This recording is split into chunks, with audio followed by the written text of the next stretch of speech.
আরো অনেক অপরাধী রয়েছে। প্রধান মাথা হচ্ছে মমতা ব্যানার্জি।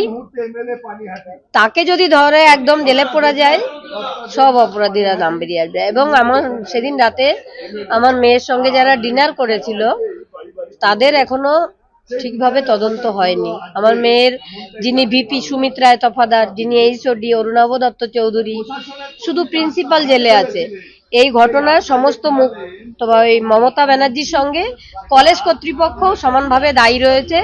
এবং স্বাস্থ্যমন্ত্রী যিনি আমাদের নারায়ণ স্বরূপ নিগম, মানে নারায়ণ স্বরূপ নিগমও এই আমার মেয়ের খুনের সঙ্গে জড়িত।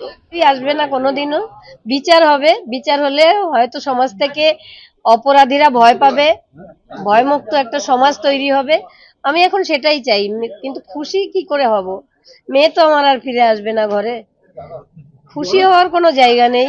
তবে পুলিশদের আমি বলতে চাই যে আপনারা যারা সাসপেন্ড হয়েছেন তারা প্লিজ বড় মাথার নামটা বলবেন। এবার একটু সততা আপনাদের কাছ থেকেও আমরা আশা করি। অভিষেক গুপ্তা টাকার অফার করেছিলেন এবং বিনীত গোয়েল সেমিনার রুমে ছিলেন।